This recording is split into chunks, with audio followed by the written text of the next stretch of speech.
Welcome back to episode 82 of In the Shadow of the Evening Trees. I'm Jenn Von Ebers. I'm Dave Von Ebers. And welcome back. Welcome back. I forgot the name because we've been less We were on a hiatus for a couple weeks Well, because somebody was traveling. Well, that's true. That's true. We had a legitimate reason. We That's did. true. We weren't being lazy. Yes. Sort of the opposite of lazy. I got to travel to a new city that I've never been to before. That's never existed Which David before. has been to before. San Francisco. Yeah. So that was exciting. I got some downtime to do some sightseeing in one of the places. Well, the only place really I went to was Fisherman's Wharf, which I had never been to. And I don't know, you've been there. In 1979. I know, but So I'm not sure if that counts. It's all done up. I mean, like, I don't know what I was expecting, but I wasn't expecting what I actually walked into, which was like tons of shops and restaurants and merry-go-round and a carnival. Like, you know, it's very it's very touristy, so I wasn't expecting that. And That's I why had people go there. I know, and right on the ocean, obviously, and I didn't exactly know where the seals were from where I got dropped off, and then I walked through, and then I saw the ocean and everything, and then I heard the seals start womp, womp, womp, and I was like, oh my gosh, they're right here. They are right there. And they're gigantic. They're big seals. And I actually looked it up. How long do seals live for? 30 years. Yeah. So if you didn't know that fun fact, you can just pull that out at a party the But next it's not, time you're there. But it's not the same ones I saw because that was more than 30 years ago. Well, that's what I was thinking. I'm like, parrots live like 100 years and stuff like that. So I was Yes. like, what if these seals lived for 60 years or something? It could have been the same seals. It's possible. It is possible. We also saw ones I think we went to lunch or something in Sausalito, and there were a bunch of seals. Oh, nice. Or sea lions. I think they're are they sea lions? But if I'm not mistaken, when I was a kid, I always thought they were two different things, completely different things. As I understand it, I think sea lions are a type of seal, but the way you can tell a sea lion is they have external little ears. Yes. And I think other varieties of seal just have like a hole. And that's exactly what it said. That was probably something I looked up in the World Book Encyclopedia. And you in just my remembered parents' house. that Yeah. your whole life. Yeah. But I think that sea lions are a variety of seal. So in my head, when I was growing up, I thought they were a separate thing altogether, like walruses or sea elephants. And I didn't spend a ton of time like looking at them because I was like, okay, I saw them, I said everything, but like I wanted to see, like, do they actually just go into the water and then get something to eat, and then how do they get back up on those things? That's a good question. I don't know how they get back up. Because they're like 3 tons. I mean, they're just they're gigantic, and just laying next to each other so closely and everything like that. So I just didn't know, like, there's not a ladder, there's not a slide. I don't know how they get back up there. So I don't know. If anybody knows, you can leave it in the comments. Right. And I remember seeing when we were in Sausalito, which is right on the bay. They were out on rocks.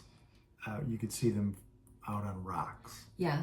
So that's probably easier for them to just, That's like, what I'm thinking. yeah, flip up on there. But I mean, those, whatever They look like floating pallets. yeah, kind of. they're high, so it's not like they're equal with the water. So I'm going to look that up and get that information for the next episode. We'll report back. We'll report back. On Yeah, I'm going to call YouTube down and see. / sea lions. Yes. We were very productive today. It's Memorial Day weekend. It is. It is the Saturday of Memorial Day weekend. And May 24th. we have a much needed 3 days off. So unfortunately, the weather situation in the Chicago area is very chilly. It's winter. For this time of year. In fact, I most of the day outside was wearing a sweatshirt because it was that brisk. It was brisk. It's not summery at all. I'm going to move my chair. You're going to hear a noise. Yeah. Don't worry. That wasn't as bad as I thought it was going to be, though, actually, because it's mostly on a rug, so it didn't make that scraping sound on the... Well, they're not hardwood floors anyway. Yeah. So maybe that's why it didn't make any noise. So for those of you who don't know, we have an in-ground pool in our backyard. It's not an in-ground pool. No, I said in-ground pool. An It's an above-ground pool. pool. Why did I say in-ground pool? I don't know. We're not we rich can just people. say whatever we want. No, I'm just kidding. Well, that's true. You know what I was thinking? Because it's attached to our deck, and Yeah, like and it's like surrounded by it. it's surrounded by a deck, and it's like in there. But so it's nicer than just a regular above ground pool. It is. We think anyway.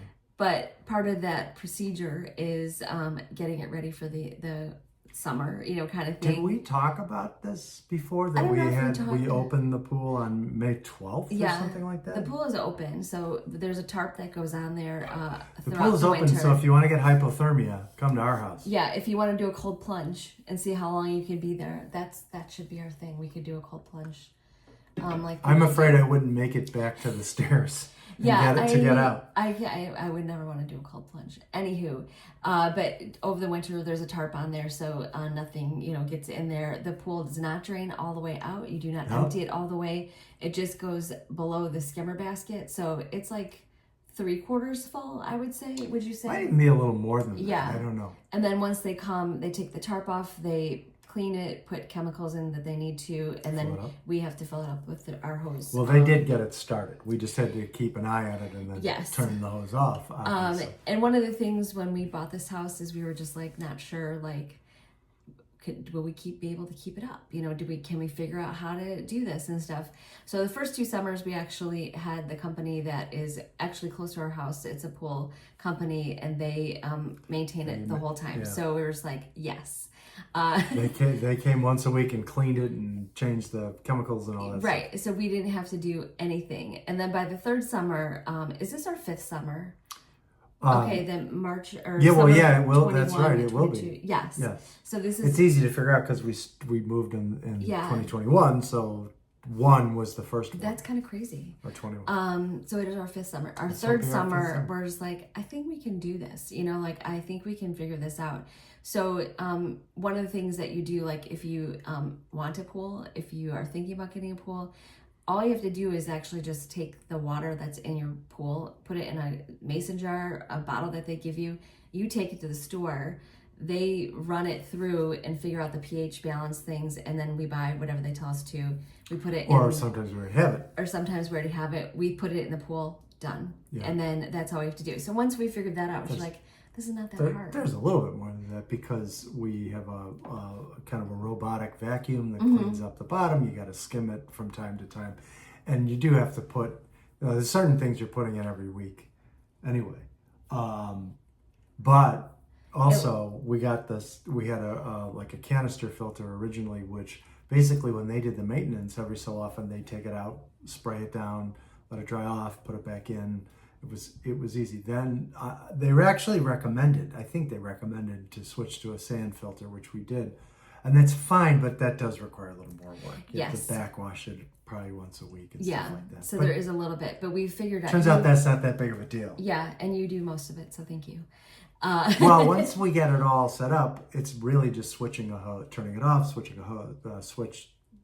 Set that so it was beautiful and sunny today and cold. The water looked amazing, but you just can't get in there yet. No. So it's going to be several weeks. So that part is sad because we've had some Memorial Day weekends that have been very lovely. Although I don't know if we ever got in the water that this early, Memorial Day weekend.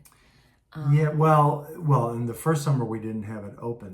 Correct. And the third summer we had to have the liner replaced? Yeah, and it didn't. That pool summer it didn't open until July 14th, which was our son's birthday. That's right. So that's how I remember that. But we ended up with effectively a new pool because that was the same year they put in the new sand filter. Right. We then put in a new liner and all new plumbing. So essentially it was a brand new pool at that point. Yeah, so it will last for many years to come. Cheaper than buying a new pool, though. For sure. So actually, in some ways that was pretty good. But we're starting a new regime for weekends. We are, and it worked. Have you told me this? We talk about it. You know what I'm going to talk about is having a plan of what we're going to accomplish over the weekend. Well, and making a list. Wait, hold on. Time out. You did that. You actually made a plan, made a list. We didn't say that was something we were going to do every weekend, though. That's. You never said anything about. I'm old. I thought that was just today. Yeah, exactly right. This is news Not that to me. it has to be like grandiose or anything, but if there's anything that either one of us wants to accomplish over the weekend, we should make a note of it. And then figure out like if we can fit it in somewhere. And if things don't get done, that's fine. That's true in large part because We're gonna have 20 things to do every weekend. Well, yeah, but there are 20 things to do every weekend anyway. And then it could be, one of the things could be like hang out at the pool. That's true. That That's is right. a thing. That's Grilling right. out. Working out. Having chips and salsa on the deck. Working out. Although Although I had an unfortunate weightlifting incident on Friday night, but we won't talk about that. In our home gym. In our gym. And what if I had my wits about me, I would have called you over. We could have solved the problem very easily between the two of us. But in that moment, I panicked. Yeah. And I banged up my hand a little bit. I didn't crush my throat, which was what I was afraid of doing. Yeah, that's not something that you want to do when you're just trying to get healthy. My goodness. I'm sorry, now I have no idea what we were talking about. That's I'm reliving the trauma of nearly killing myself on the weight bench. Exactly. I could be your spotter whenever you need to. Well, you didn't even need to be the spotter. All I had to do was say, hey, and you could have run over and helped me. But I literally in that second could not think what to do. Right. Which was sort of funny in a way and also terrifying. Yes. So I'm glad you survived. Yeah. I actually have a little knot on my head, but I don't think you can see it. No, I can't see it at all. It's not really a knot, but I can feel it. Anyway, that's another story. But it is a good idea to make the list, because the problem is on the weekends, it doesn't matter what you have planned. Everything takes longer than it should. Mm-hmm. And, all of a sudden it's like 9 o'clock on Saturday night and you're like, well, maybe I should take a shower now. Right. That's never happened. But yeah. I'm just saying, the point is, the day can get away from you. The weekend can get away from you. Right. And the passage of time is confounding. It is. You'd think by our age we'd understand that, but... Well, and I'm an optimist, and so I always think like, oh yeah, we can do everything, and it'll all fit in there, and then invariably it doesn't. You're an optimist and I'm lazy.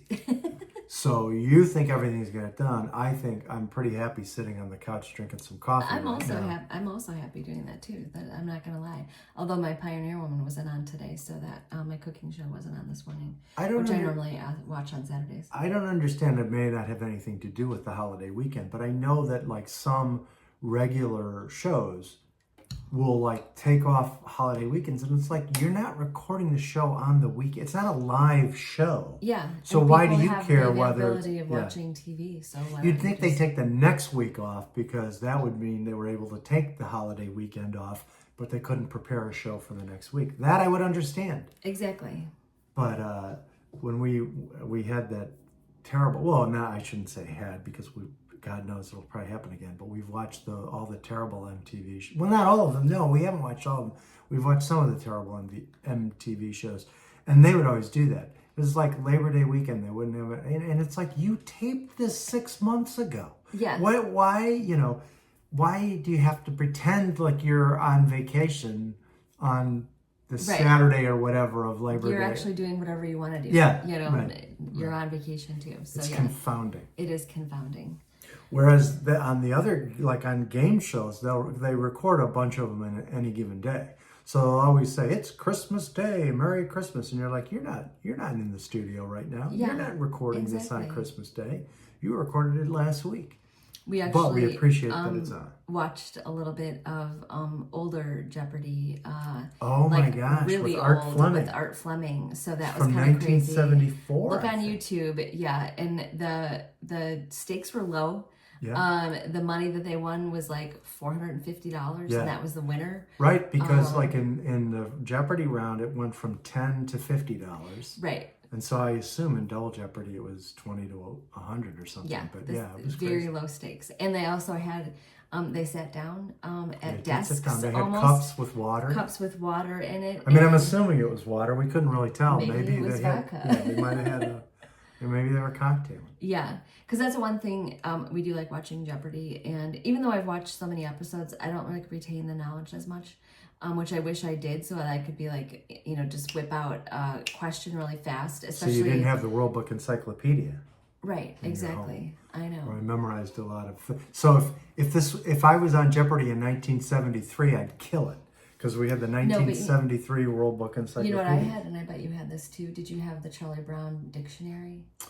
If you don't have that, it was like there was drawings in there and stuff like that. So it was a Charlie Brown dictionary. I don't and remember. Was really nice. I don't remember if we had that or not. I know I've seen it, but we got so many nieces and nephews. It probably was someone else, that generation. But I can't remember if we had that or not. And then of course in school they would have similar kinds of things when you're like in first grade and you're just learning stuff. Right. And then looking up stuff. And then the Guinness Book of World Records.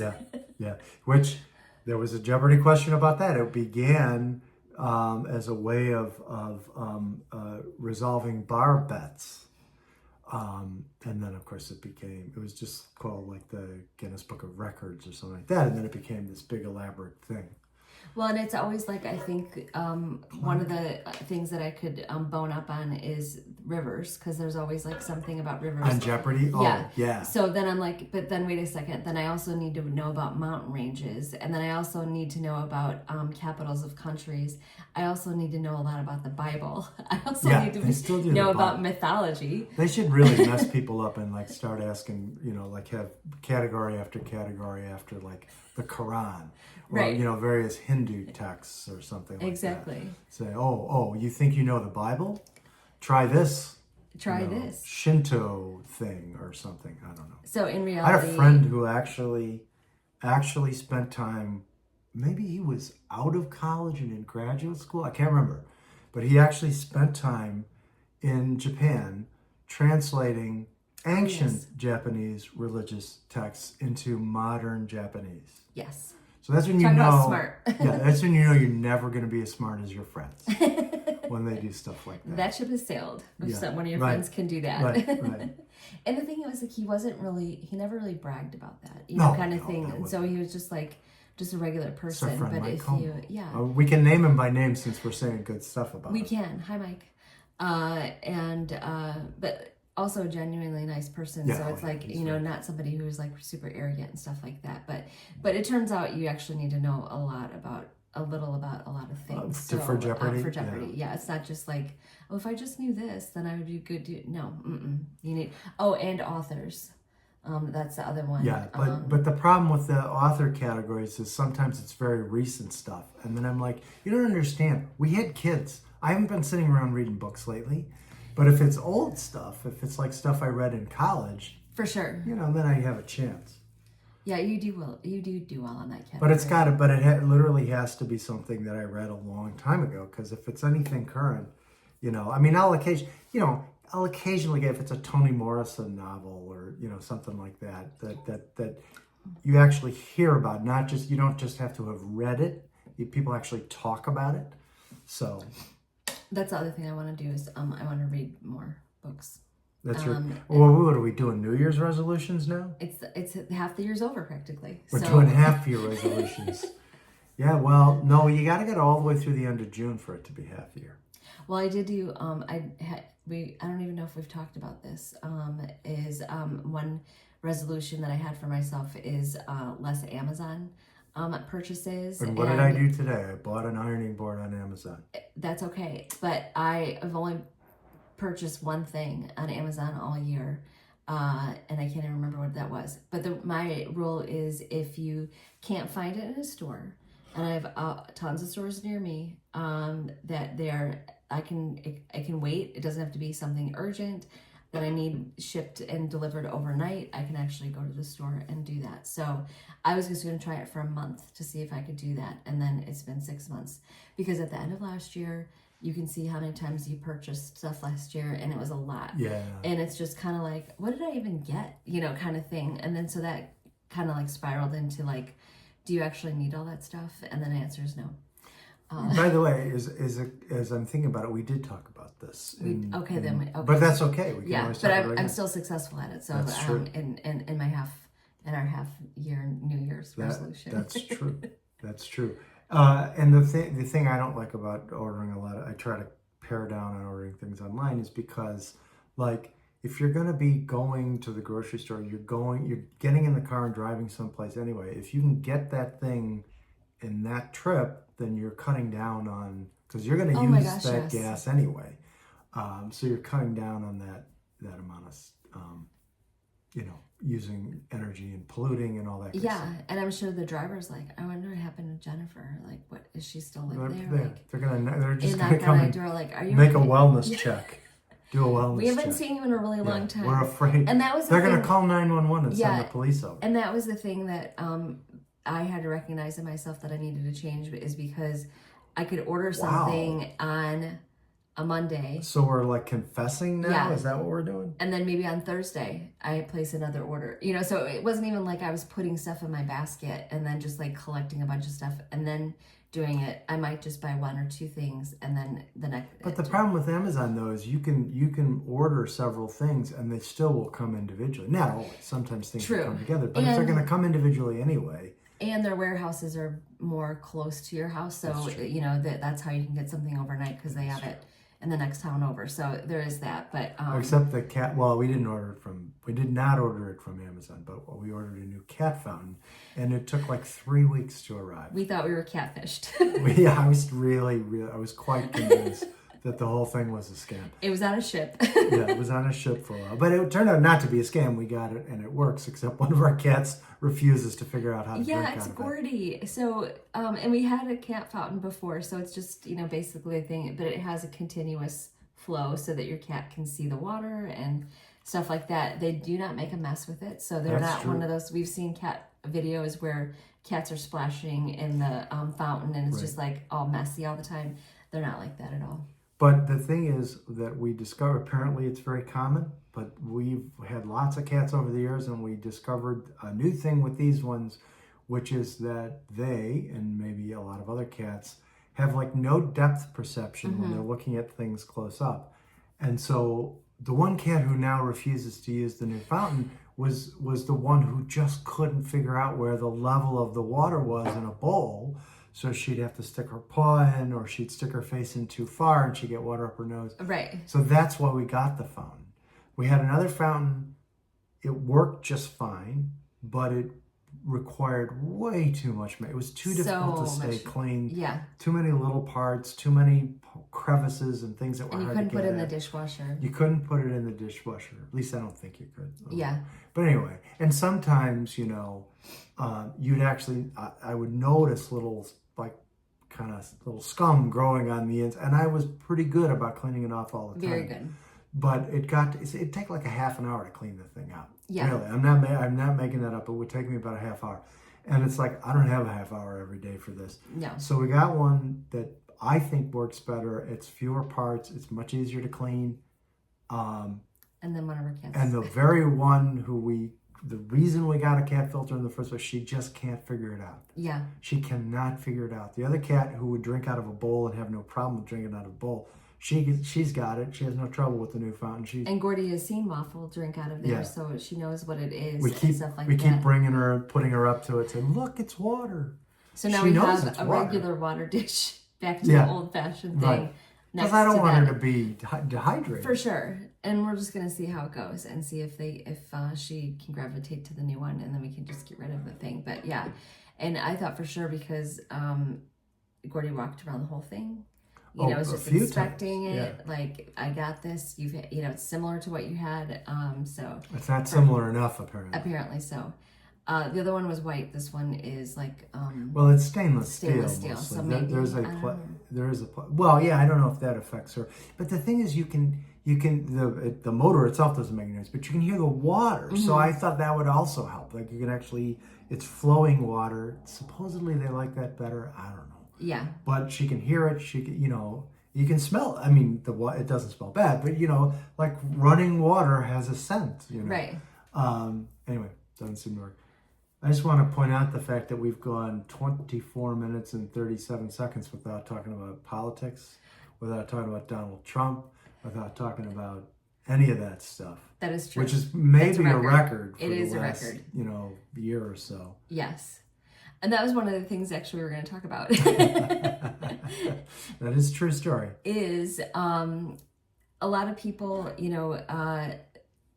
post that we know, friends and family, people we are acquaintances with, are just posting about politics all the time, and it can get overwhelming, especially if you're, it's just a lot. Yeah, and I go back and forth on it. We were talking about this, I don't know, the other day, and I pointed out that I'm totally hypocritical about this because I will post things that are political, and like I feel like, well, I got to get this off my chest, and then I'll be scrolling down whatever social media platform, and I'll see something else, and I'll be like, enough with the politics already. So I'm totally hypocritical.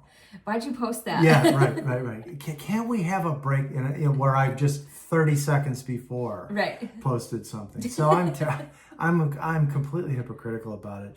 But I was thinking a lot about it. I've seen people kind of commenting back and forth about whether you should or you shouldn't and all that. And I got to be honest, it's a conundrum in a sense. It is. Because I'll tell you why. Because I think the thing about, especially like Twitter in the old days and even Facebook and stuff like that, it's like I think a lot of people felt like, they had no voice at all. You could talk to your friends or your family or whatever. Maybe you could write a letter to the editor of the local paper, but it might get published, it might not get published. But that was it. You had no way of saying what you wanted to say and being heard. So I think that's one thing that like the social media kind of revolutionized the idea that you could have a platform. You could get something off your chest, and there would be people who might read it and they might feel sympathetic. They might, or you might say something they hadn't thought of before, or whatever, or you'd see things you hadn't thought of, whatever. And so I think that at first it seemed like a great thing. Like you got this way of, you finally have a way of speaking out where you didn't before. People could interact with you, and you could have a conversation. So also that too. And I think, but now. And I don't know, I mean, so much has changed, but now I feel like we're living in this we're living in an extremely stressful time. And so I think for some people, posting about politics online is a way of dealing with the stress, For sure. But it doesn't always work, and it doesn't work for me at all. Just be honest, it doesn't work for me at all. And the problem is that I kind of see it from both sides, because from like a mental health point of view, I can see the need to be able to vent a little bit and get that off your chest. And I can also see how that can undermine someone else's peace of mind, even though they might agree with you, right? But seeing it all the time can be a negative thing for their mental health. Right. So it's really like, I don't know what the right answer is. I do think that it's one advantage to doing a podcast or something like that, because it's not, you get the sense of being able to like get things off your chest and talk about things, but because you're doing it in the context of a conversation, you also your mind is like, I can't yell and scream and be a crazy person, even if that's what I'm thinking, because I'm having a conversation. And hopefully, if you're having a conversation, you're having a conversation with someone who's rational and sane, like Jennifer. So that kind of reels you in a little bit. And I think that actually can be a positive thing from a mental health point of view, because you go through this kind of like mental exercise where you say, I have this thing on my mind, there's this thing I want to say, I want to get it off my chest, but how do I do that in the context of a conversation so that I don't come across as an insane person, I don't aggravate the hell out of the other person? That forces you to kind of think things through in a more rational way, even if, like me, that's not your nature. I'm first to admit, I'm kind of an emotional person. I get mad, I get stressed, I let it get to me too much. But when you're having a conversation, it's a mental exercise of, it's kind of like when you don't want to do a social thing. You just got to go meet friends, or you got to go get together with your family or whatever, and you just don't feel like it. But when you get there, all of a sudden you're like, fine, this is the situation I'm in. I'm going to have these conversations. Everything's going to be great. And it's like that you play a trick on yourself somehow or another, where you might be really feeling crappy, and you just don't, and you don't want to put other people through that, and you don't want to talk to people, whatever. But when you get there, you somehow are able to force yourself to be like a normal person. And there's something good, I think, from a mental health perspective about being able to go from the negative place to being able to interact normally with people. And so for me, like, this is much more beneficial than posting random political things online. It doesn't mean that I'm never going to do it, but I do think this is, and it just feels more productive to have a conversation instead of just yelling into the void. Yeah, and do you think that that's also better because if you do post something political on there, then you always are like checking back to see like, are there any new comments? Is there anything happening that I need to know about, or like to diffuse or delete? Or is somebody going to be yelling at you? Right. And and right now, it's like bizarro world in a lot of ways. It's not just that Trump is doing a lot of things that seem to be just unhinged. Well, right, unhinged, and he seems to be doing things that are like designed to antagonize people, and so we feel antagonized and we get mad. But there's also like, you can't seem to weigh in on any topic without people who are on your side getting upset with you.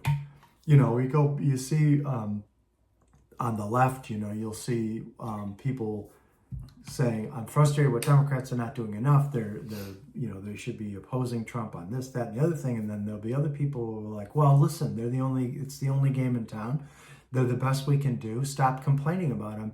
And I kind of see both sides of that argument, but I also want to scream sometimes because I want to look, if people have to get it off their chest that they're frustrated with things that Democrats, let them vent a little bit. Right. We're all on the same side. That they're frustrated with that elected officials maybe aren't doing as much as they think they could. Even if they're wrong, it's okay to vent. It's okay to complain about politicians. I always feel kind of like in the middle of that. Right. When I go on to trying to break up a fight. Well, no, I don't try to break up. Yeah. I stay out of that fight altogether. You're aging gracefully now. No, I'm not. But it is weird, and then I don't even want to get into some of the other topics where they're just like really, really intense, and understandably intense emotions. Like that's the thing is I'm not necessarily criticizing people, but like even that Blue Sky platform, which was supposed to be sort of the alternative to Twitter and friendlier and a calmer kind of environment, people will still really, really freak out and they'll go after you over little things or every little disagreement. I always say it's like the Bolsheviks and the Mensheviks, we're all on the same side. That's why we hate each other so much, because you're slightly different than me and you slightly disagree with me. The other side, we know they're horrible. We don't hate them as much because they are what they are. We hate you because you're not exactly like me. You're like 90% like me, and that's not good enough. It's that 10% that makes me want to stab you in the back with an ice pick, like Leon Trotsky. That was a very good analogy. and so, I just I don't know. I don't, and I do think, in all fairness, I think a lot of the people that I've encountered on Blue Sky in particular are good, decent people. They may not have the best way of expressing themselves, or maybe they do, and I just don't get it. But I don't get it, and right. I can't do that kind of social media. I just can't. But that doesn't mean people shouldn't express themselves. It's just that I don't know how you strike that balance, because I know that there are people who all those political posts are actually, really stressing them out. Whether they agree with you or not, maybe they agree with everything you say, but seeing it really stresses them out. And the flip side of that is, but other people kind of need that, that release, that safety valve kind of thing. I don't know what the answer is. And the other thing is, it's even when you get off social media, it can still be in your head and you're still thinking about it, so it's just that's the worst part of it. Yeah, so it's not just that you can just turn off, shut your computer and just be like, okay, I forget about it, I'm just moving on, because that's not always the case. Yeah. And the funny thing about, all social media is, it's all over the world, right? So you could say something that somehow makes somebody in the UK mad at you, but they're, 6 hours ahead of you. So they're going to be ranting at you all night and you won't know. And then you get up in the morning, you're like, what the hell is this? Right. What did I do? I've been sleeping all night. Yeah. And they throw around the C word all the time. Yeah. The Brits, because they don't understand that in some places, that's a whole nother topic. Yeah. I saw some British people trying to explain that, how it's, oh, you Americans don't get it. And it's like, well, no, maybe you British people don't get it. It's Yeah, like, explain it to me. well, it's like you can use a word in English in a different way than people use it in American English. For sure. But there are a lot more like significantly more English speakers in America than there are in the UK. So if you're using a word that's profoundly offensive to Americans on social media, when a lot of Americans are on that platform. You knew what you were doing. You know exactly what you're doing. Come on. And I believe, and I get it. Like if they're saying it to each other at the pub, because I think that's what they do. They all hang out at the pub. Yeah. If they're saying it to each other at the pub, okay, no harm, no foul. But when they go on social media and drop it every other freaking post, and they know that a good percentage of the people are going to see it are going to be from this country. There's a Clash song that uses that word, by the way. Oh, I didn't know. I don't really listen to it very often. It's a good song too, which is unfortunate. But anyway, whatever. I digress. That was something I saw, and it was a bunch of people from the UK, and I'm just like, oh dear God, you know what you're doing. You know exactly what you're doing, and then they do it. They do it so that they can They know America. At some point, an American is going to react to it, and then they jump all over. Oh, you Americans! Right. It's like I'm just going to push this button. Yeah, right exactly. Here. That's exactly right. And I'm going to push it again and again. Yeah. Oh my God. So yeah, we're curious about what your thoughts are. You didn't about expect that part of the conversation, Yeah. did you? Did you? No, I did not. I just happened to see that yesterday. That's okay. Thought, It's timely, and let's talk about it. But we're curious about how you feel about people posting on that or acquaintances, family, whatever, post about politics often, and how you feel about that. Are you muting people? Are you just not unfollowing, or just you can unfollow on Facebook. On Facebook, or you can mute, but not unfollow. Correct? I may not have it right. My understanding is on Facebook you can unfollow, but that's not unfriending the person. Yes. You're still that's connected what I was to that confusing. person. Yeah, they don't. But you're not seeing what they post, right? So they could still comment on your things, and you could still go and find their posts if you wanted to or whatever. So you can unfollow. Boy, the terminology is just—it's such an awkward thing. It is. To those of us who grew up knowing how to speak, it's very confusing. But that's what I was getting confused. I was thinking that you had to unfriend but you can unfollow to not see their posts. Right, and then on other platforms you can mute people. But again, it's the same thing. You're not actually. The only problem is if you mute someone and then they comment on something, you're not going to see it. You can mute people that you're friends with on Blue Sky or whatever. But you'll never see their comments unless you either go look for them or you unmute them. Oh, okay. I didn't know On that. Facebook, if you unfollow someone, you just won't see what they post. They could still comment on a post of yours and you'll see the comment. So that way you're not being completely rude. Right, and they're none the wiser. They're none the wiser. Yeah. I can only imagine how many people have unfollowed me on Facebook. And you know what I say to those people? I say, go with God. I hope you have a great life. Because I totally get it, and I'm not mad about it at all. We've to end our episode. One thing though, I can't believe we didn't say this at the very beginning because it would have been key. So if you've paid attention to this at all in the past, you know that we do an audio version, we do a video version, and in the past we've posted the video both on our joint Instagram page and on our YouTube channel. We discovered last time, without knowing it, that Meta has yet again changed things on Instagram.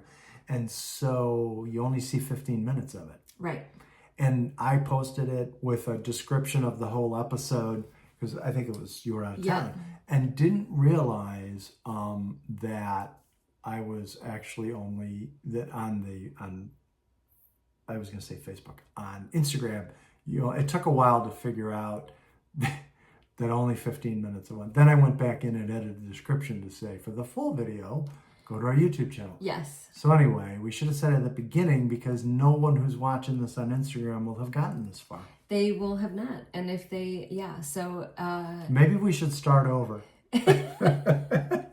Yeah. This was just a trial run. We'll go back. We'll say that up front. This was a trial run. I literally thought of that. We were talking about doing it tonight. I literally thought, you know what? The first thing we say was we should explain the new change on Instagram. So if someone's watching it on Instagram, it'll make sense. And you can always go to our website, intheshadowoftheeveningtrees.com. And you can see the episodes and you can see the links to Facebook or to YouTube. We don't know what we're talking about. We're not drunk. Yeah. We're not high. We haven't any tequila. And as far as I know, we're not senile. Yes. Although I guess that's something you don't just know. It just, Right. Once you're there, then that's it.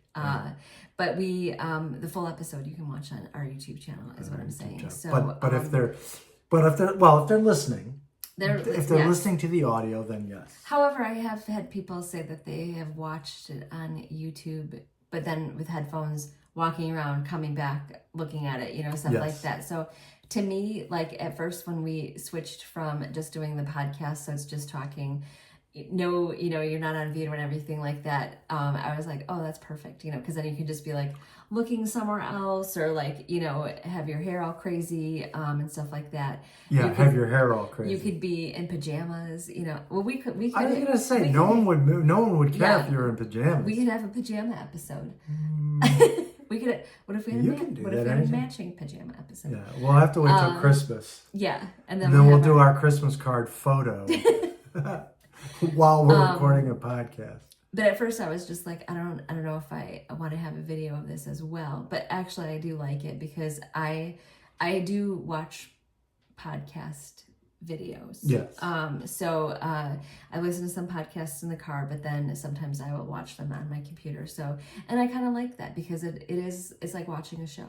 We don't have a lot of like graphics, and we're not that technically sound advanced. Effects and all that stuff. By the way, I'm looking at the video as we're recording it, and I gotta just, if anyone is watching on video, the microphone here is actually right between us. Yes. It's askew because the camera's a little to the side.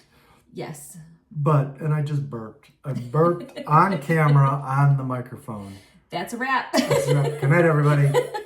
But the microphone is actually situated right between us. You just can't tell. In case you think I'm hogging, I have a louder voice anyway, so it should be over here. It should be like this. What? But anyway, we hope you enjoyed this epised of. I put it there to cover up my tats because I don't want to intimidate you guys. For sure, let the gun show out. Yeah. But we would love to have, if you had any comments or questions or ideas for future episodes or questions for us. What the hell are we going to call this episode? Oh, I've already thought about it. Okay. Yeah, it's going to be good. So thank you for watching. Thank you for listening if you were listening. And we hope you have a good Memorial Day weekend and hope it's warmer where you are. Yes. Good night, everybody. Good night.